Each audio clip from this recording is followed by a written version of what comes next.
So now let's look at the psychology of someone like Karla Homolka. Currently, there are two main theories. 1. She tricked and beat the system. She was an active participant who genuinely enjoyed torture and murder just as much as Paul did. She acted scared that she was going to be harmed and controlled by Paul, but really she was just as sadistic and twisted as he was, and she fooled the police and the prosecutors. 2. Her criminal actions ultimately resulted due to her coupling up with Paul Bernardo. Had she not met Paul, Karla may have wound up being a textbook case of a woman with narcissistic personality disorder. You know the types.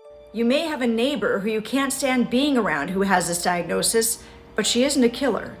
So here's what we know about Karla. She was the oldest of 3 sisters. Her father was allegedly a big drinker who fought with her mother regularly and was emotionally abusive.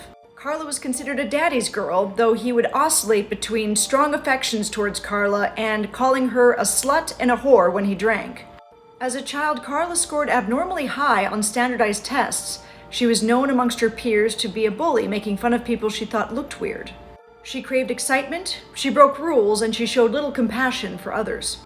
While I can't diagnose Karla as I haven't met her nor treated her, she definitely seems to present as someone who fits the criteria of narcissistic personality disorder with the sprinkles of antisocial personality disorder. Like many narcissists, she lacks empathy and is self-centered, and there is no excuse for her behavior. She should be behind bars, like Paul, for the rest of her life for what she did. What's fascinating to me about this case is that I don't think that Karla would have committed any of these deviant sex crimes or murders had she not met Paul Bernardo.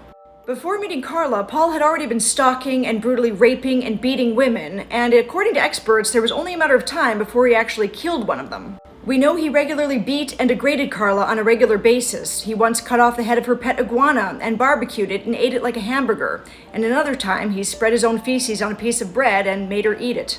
Karla, like many narcissists, viewed her relationship as merely an extension of herself. She wanted to keep the delusion of the perfect marriage alive, and her relationship to Paul, as well as her own wedding day, was far more important than the death of her own sister.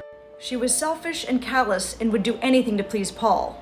After her conviction, Karla was given a series of psychological tests, and she scored low on the psychopathy scale as well as the masochism scale.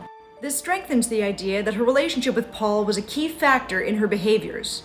She took the abuse and divvied out the abuse, not because of her own personality, but because of the relationship with Paul. People often assume that narcissists can't be codependent and that they're the dominant person in the relationship. The narcissistic martyr is very much a real thing, and it's incredible what a horrible match can bring out in a narcissist of any kind. Karla may have fooled authorities, but she wouldn't have had to had there not been a Paul.